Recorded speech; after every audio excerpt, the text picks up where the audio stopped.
Selamat sore dan selamat datang kembali di konten Mikey Ball dalam channel Mikey Raharja tentunya. Oke, jadi untuk hari ini ya, gua akan bikin video ini satu ya. Jadi sebenarnya ada total dua video yang bakal gue buat dan akan gue upload di hari yang sama. Jadi yang pertama gue akan wait, gue akan upload uh, video untuk Mikey Ball, which is yang akan gue buat ini.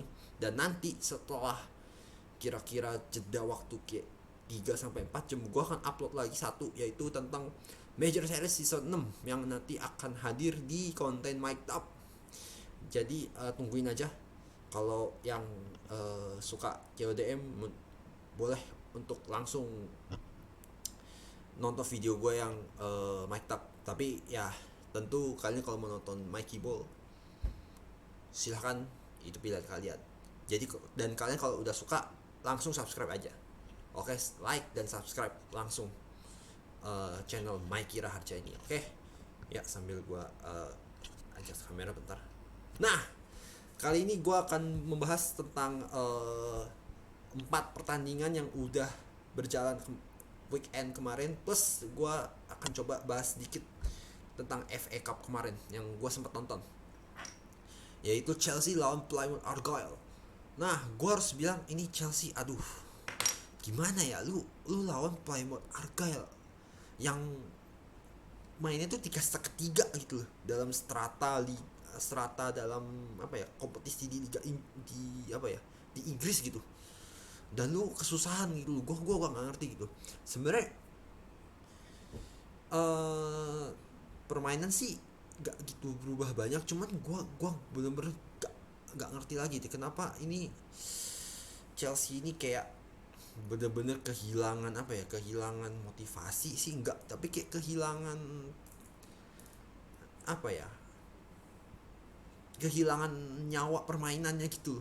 Gue jujur gak ngerti gitu, sampai lu harus extra time baru bisa unggul 2-1, dan itu hampir mau masuk adu penalti kalau penaltinya Plymouth itu masuk. Untung ada Kepa loh. Gue nggak tahu kalau kipernya bukan Kepa apa yang akan terjadi, itu gue nggak tahu deh.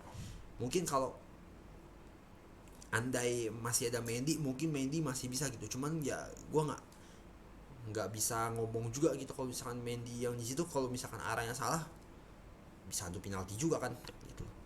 Jadi beruntung banget lah Chelsea untuk dapetin kemenangan kemarin gitu di FA Cup.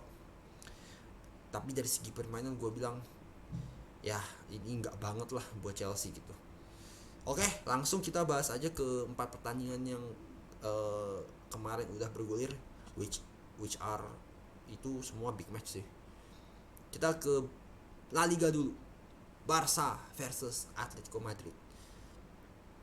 Ini ya, gue bener-bener ngelihat Barca yang bener-bener yang apa ya, yang harusnya mereka tampilkan gitu loh. Inilah nyawa permainan sebenarnya dari Barcelona yang pengen gue tonton selama musim ini.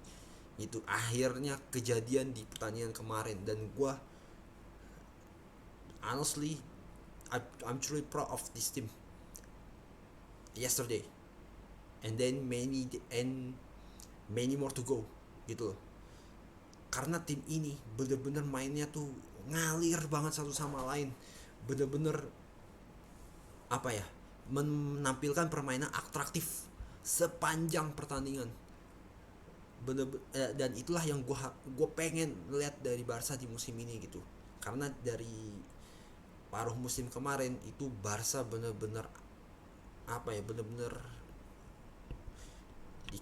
kayak dikutuk lah dalam tanda kutip, karena banyak banget pemain yang cedera, plus ya amunisi gak cukup gitu loh, karena cadangannya nggak perform juga gitu. Udah gitu akhirnya ya terpaksa pemain muda semua yang harus maju gitu, maju ke first team, yang kan nggak tahu juga itu pemain masih muda gitu, kayak Jude aduh, sekali tampil bagus langsung gak kelihatan setelahnya. Terus kayak ya mungkin yang lolos cuman paling Easy Abdi update doang yang bener-bener lolos lah, bisa dibilang lolos dan lanjut gitu sampai sekarang gitu. Cuman yang kayak Jude Gla itu aduh enggak dah. Terus siapa lagi yang gue tahu sih Jude Gla itu emang mainnya setelah ditambah pertama bagus langsung nggak kelihatan, ya inkonsistensi gitu loh, karena mereka masih masih muda gitu dan belum nemu lah form apa ya playing form terbaiknya mereka gitu loh. Nah akhirnya setelah dapet amunisi yang benar-benar dibutuhin untuk sisa musim ini, ya, akhirnya Barca mulai kembali lagi ke apa ya, ke permainan yang sesungguhnya lah, permainan Barca yang yang real gitu loh. Jadi ya ini sebuah progres yang bagus sih untuk Barca secara umum, dan ya buat gue sih this is one of the best match dari Barca sih di musim ini ya. Ya terbukti ya mereka main ngalir sepanjang babak pertama itu. Atletico ya dapat 1 gol lah dari counter ya, karena emang itu masih jadi PR bahwa lini belakangnya mereka tuh masih ringkih kalau gue bilang.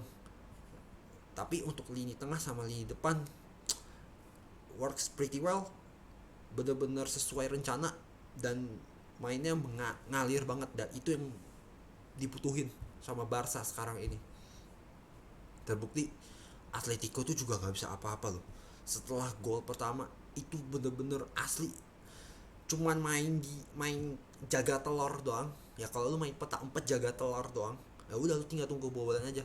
Apalagi ada tambahan tenaga baru kayak contoh Adama Traore, which was really good yesterday.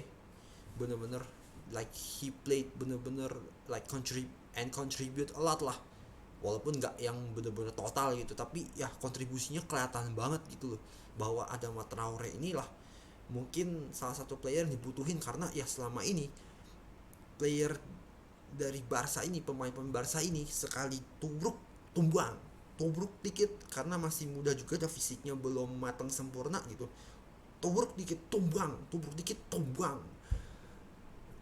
jadi bola cepet hilang gitu. Dan akhirnya skema permainan Barca yang diharapkan diharapkan bisa diterapkan, bisa benar penerapannya benar-benar sesuai rencana, akhirnya berantakan. Dan dengan adanya Adama Traore di starting line up itu benar-benar menambah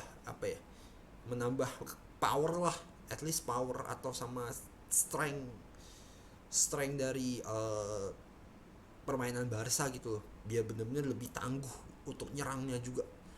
Dan ya itu salah satu pemain yang gua surprisingly bener-bener tampil bagus sih. Terus sama Ferran Torres, walaupun nggak cetak gol tapi ya off the ball movementnya pas lawan ATM kemarin itu bagus banget, bener-bener membuka celah pertahan defensive line Atletico untuk ya untuk segera untuk bisa dimanfaatin sama rekan setimnya lah gitu loh. Bener-bener gue highlight banget sih ini, Ferran Torres ini bener-bener nyusahin lah untuk bisa nyusahin pemain belakang ATM untuk membuka celah lah buat pemain Barca untuk bisa masuk ke dalam. Dan ya Gavi juga mainnya bagus banget, bener-bener ada bener-bener mentalitas dia untuk bermainnya itu bener-bener gue harus apresiasi banget sih. Bener-bener pas hilang bola dia kejar lagi, pas udah menyerang bener-bener total dia keluarin semua tenaganya, dan itu membuahkan hasil untuk Barca juga, which was good for them gitu.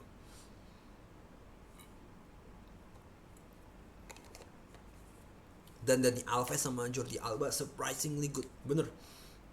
Gue lihat dari cara mereka main ya, itu kayak usia tuh kayak bukan bukan apa ya, bukan masalah buat mereka gitu. Walaupun ya kalau dari performa mungkin sih ya se, mungkin sekali tampil bagus ya lu gak bisa harapin lagi berikutnya juga bagus itu. But at that moment ya gue harus bilang mereka bener-bener sangat membantu lah gitu, terutama dalam hal menyerang gitu. Dan ya akhirnya membuahkan hasil 3 gol langsung di babak pertama. Itu udah menunjukkan bahwa ya permainan Barca bener-bener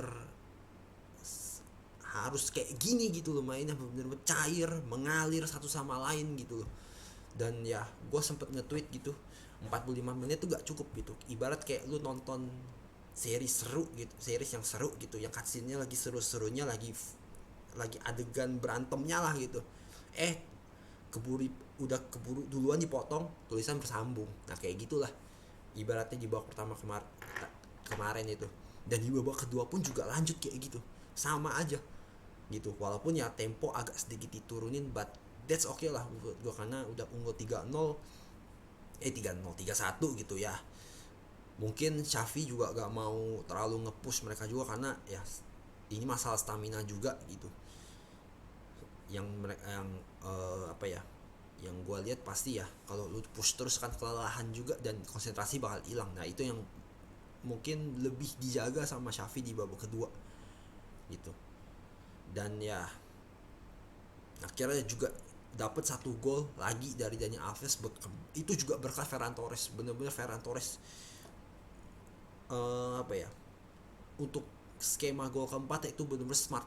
Kalau dia sampai ngambil dan gak ngebiarin itu, mungkin gak akan kejadian tuh.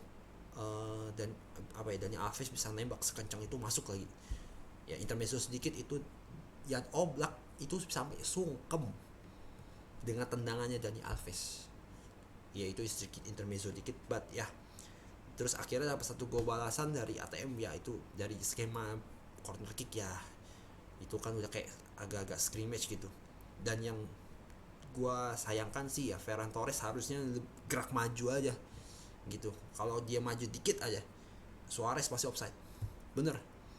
Itu udah itu udah kayak telah trigger, but ya that's fine lah gitu, karena udah scrimmage juga kan di dalam kotak penalti gitu.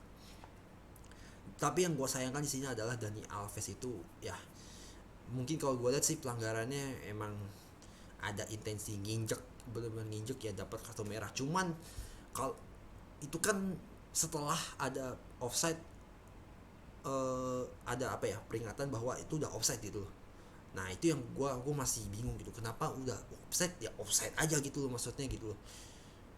Offside apa kartu merah gitu kan, jadi bingung gitu. Karena udah bendera udah angkat duluan dan kartu merah baru keluar setelahnya. Nah itu yang gue masih kayak kayak agak berpikir gitu, ini kan udah angkat duluan ya, udah offside lah gitu loh. Masalah itu keras apa enggak kan, itu kan udah offside gitu, kenapa setelah itu tetap ada kartu merah? Nah itu yang mungkin perlu dipertanyakan lah sedikit gitu. But ya kartu merah udah keluar ya gimana gitu ya. Praktis Dani Alves gak akan bisa nemenin lawan Espanyol di next weeknya. But ya that's fine lah buat gua, karena Dani Alves pun juga udah banyak kontribusinya. Cuman ya itu sayang aja kartu merah gitu. Dan yang ganti siapa ya, Des sih, mau nggak mau gitu. Cuman ya Des ya punya banyak sekali kekurangan karena dia cepet banget kehilangan bola, bener-bener apa ya, kontrol bolanya masih kurang. Dan sekali tubruk ya sama kayak pemain muda Barca lain gitu, tubruk tumbang, nah gitulah. Dan oh ya satu lagi yang gue sorotin, Frankie De Jong juga bagus main, bener-bener bisa memberikan apa ya, walaupun sebenarnya nggak crossing, bener-bener crossing yang bisa dimanfaatin jadi gol atau assist gitu, tapi ya pergerakannya dia on the ball, of the ballnya juga, plus passingnya dia itu bener-bener jitu banget lah buat gue. Dan ya pergerakannya De Jong ini juga memang patut diapresiasi juga, karena dia sambil ngoper sambil dia nge-backup juga yang di belakang gitu, karena ya tahu sendiri lah Sergio Busquets kayak apa mainnya. Walaupun ya mainnya sih ya sebenarnya dia Busquets juga oke, cuman ya pasti gak akan kuat lu satu satu DM doang gitu loh lawan tim yang ngandalin counter attack. Ya mau gak mau De Jong mundur dan itu membuahkan hasil. Itu yang gue apresiasi sih dari De Jong, sambil maju kasih umpan sambil dia ancang-ancang jaga. Nah itu oke sih. Dan Atletico ya udah dapat kartu merah satu tetap gak bisa cetak gol. Itu nggak ngerti lagi lah gue, emang kondisinya sebapuk itu sih Atletico ini bener. Dan ya itu aja sih mungkin kalau yang gue bilang. Dan dari pertandingan ini untuk Barca ya this is a well deserved win lah untuk kalian gitu. Terus kita ke Bundesliga, itu ada dua pertandingan seru, itu Bayern Munchen lawan Leipzig dan Dortmund versus Leverkusen. Gue mau bahas sedikit tentang Bayernnya dulu, Bayern lawan Leipzig. Nah inilah pertandingan harusnya bener-bener gue tonton, apa ya, yang bener-bener deserve untuk ditonton gitu, karena dua tim ini Bayern maupun Leipzig itu sama-sama ganti-gantian menyerang, dan dua tim ini sama-sama nge-expose kelemahannya masing-masing. Itu yang gue cari sebenarnya dari setiap pertandingan, bahwa ada apa ya, ada intensi dari dua tim ini untuk sama-sama ayo kita kalahin tim ini, kita expose kelemahan mereka ini, dan itu kelihatan gitu loh. Ya Bayern Leverkusen lagi gue ngomong, Bayern Munchen ya akan bermain ball possession gitu, akan kayak biasa gitu, karena komposisi timnya udah settle on that gameplay gitu loh. Sementara Leipzig dengan lawan kayak gitu ya mau gak mau harus ngandelin pemain-pemain yang punya speed tinggi, dan itu terbukti. Mereka bisa manfaatin momentum untuk memanfaatkan pemain sayap yang cepat ini dengan apa ya, dengan efisien lah gitu. Terbukti dua golnya mereka ini kan hasil dari counter, dan juga itu sebenarnya ada kesalahan juga sih dari pemain belakangnya si Bayern Munchen juga gitu. Pavard salah ngoper kalau nggak salah yang gol pertama, dan gol yang kedua emang murni apa ya, udah kena counter gitu, dan pemain Munchen telat mundur. Nah itu yang gue pengen lihat dari Leipzig sebenarnya gitu loh. Walaupun lu lawan tim apa ya, jago Munchen sekalipun, lu ada intensi juga buat nyerang gitu loh. Ada apa ya, ada intensi untuk nyerang dengan gameplay yang efisien. Nah itu yang gue pengen cari dari Leipzig. Sementara dan Bayern Munchen ya mereka juga berhasil gitu expose kelemahannya Leipzig gitu, dimana ya mereka kadang kewalahan gitu dengan apa ya, dalam hal menjaga ruang itu dan menjaga pemain-pemain Munchen ini gitu ya. Dan seringkali ya satu sisi itu kadang kosong banget, jadi ya akhirnya Munchen bisa manfaatin keadaan gitu loh, karena ya pemain belakang apa ya, pemainnya Leipzig saat bertahan itu kadang agak kedrag gitu, jadi ya satu sisi jadi kosong banget. Nah disitulah Munchen banyak memanfaatkan kelemahannya Leipzig, karena ya pemain Leipzig yang saat bertahan itu kadang kedrag, fokusnya ke pemain lebih dominan ke arah bola gitu. Jadi ya buat gue ini pertandingan yang sangat bagus ya buat gue, karena kelemahan masing-masing tuh ke expose gitu. Dan ya menunjukkan bahwa ya Bayern pun gak sekuat yang dikira gitu, karena emang lini belakangnya tuh itu udah weak point banget sih untuk Munchen. Apalagi yang pemain kayak Schüle sama siapa itu satu lagi ya, sama Pavard tuh kalau nggak salah, gue nggak tahu deh siapa satunya lagi deh. Pas diganti sama Dayot pun juga, Upamecano pun juga ya nggak bisa bener-bener apa ya, mungkin slightly better lah gitu, cuman ya nggak bisa mungkin nggak bisa untuk nutup kekurangan lini belakangnya Munchen gitu, karena emang ya dalam transisi masih untuk bertahan agak lambat sih. Cuman ya well deserved untuk Munchen dengan 3 poinnya. Terus kita ke Dortmund versus Leverkusen. Ini gue bener-bener pengen momen untuk memaki-maki Dortmund, yang bener-bener di gue asli. Dortmund ini ya gak ada Haaland, ini main kayak dispenser rusak, bener-bener the real dispenser air rusak, dispenser galon kerannya rusak. Nah itulah Dortmund. Gue bener-bener lihat babak pertama itu Leverkusen bener-bener totally dominant. Dortmundnya bener-bener diobok-obok asli, bener-bener dibikin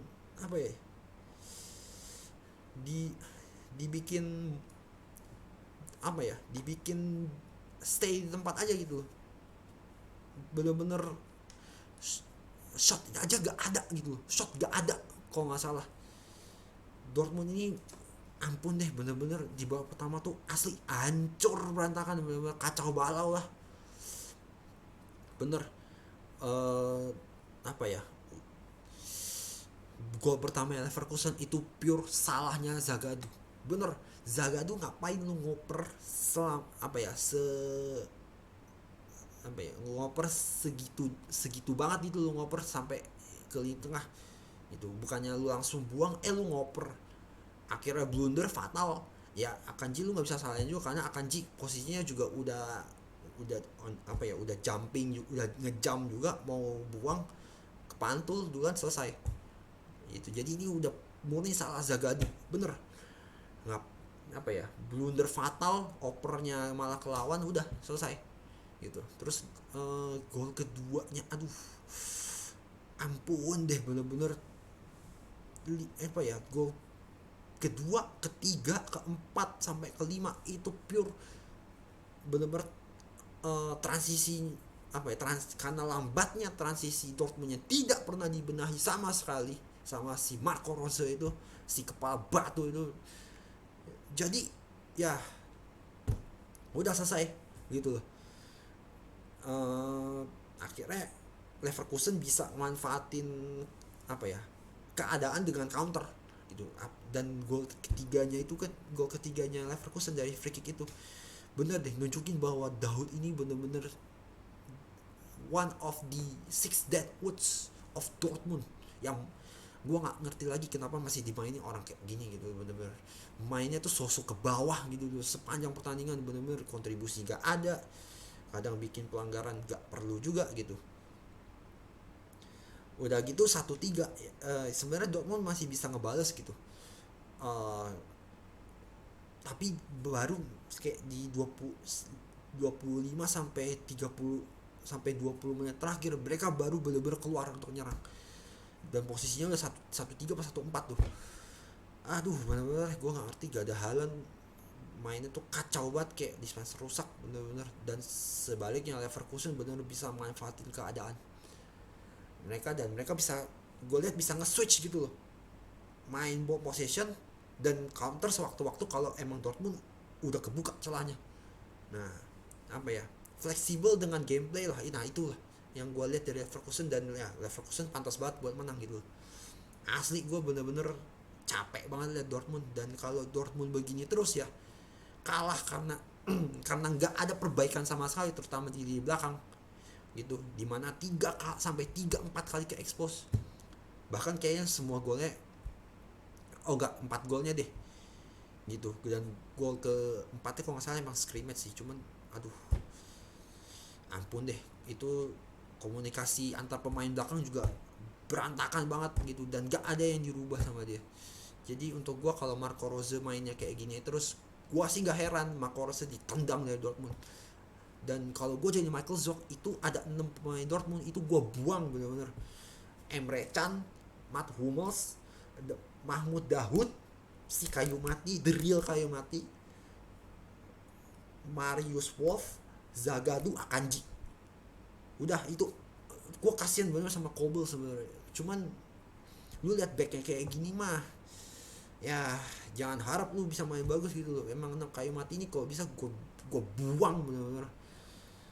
Kalau gue jadi direktur tekniknya Dortmund ya, kalau nggak salah siapa sih direktur tekniknya, Michael Zorc kalau nggak salah ya. Kalau gue salah coba komen di bawah, untuk apa ya, kasih tahu, bukan kasih tahu, untuk meluruskan atau apa ya, bukan membenarkan, uh, untuk jawabannya bener lah gitu. Oke, terus kita yang terakhir, gue udah capek sama Dortmund bener-bener kalau main kayak terus. Untuk gue ya Marco Rose out. Udah dari 1-3 aja gue udah lihat Marco Rose harus out dari Dortmund. Bener-bener kesel banget gue sebagai salah satu bagian dari fansnya Dortmund gitu. Terus ke yang terakhir, Derby della Madonnina. Nah, kalau Derby della Madonnina, aduh, nggak deh, gue nggak mau bahas terlalu banyak. Jadi intinya adalah babak pertama Inter lebih unggul atas Milan dalam segi permainan. Cuma kalau dari babak kedua, aduh, nggak dah. Gue bingung asli benar-benar sama Inter. Apalagi pas Vidal masuk, gila, makin kehilangan arah dan tujuan. Dan ya akhirnya kemakan sama permainan Milan, yang Milan tuh sebenarnya cuma main pure passion sama persistence doang loh. Dan ya Giroud juga pinter, akhirnya bisa dapet 2 gol, well deserved untuk Milan. Oke, itu aja mungkin video dari gua. Terima kasih yang udah nonton Mikey Ball kali ini untuk review matchday weekend kemarin, dan sampai ketemu lagi di konten Mikey Ball berikutnya. Ciao. Wow, 26 menit ya, gokil, banyak juga yang gua omongin.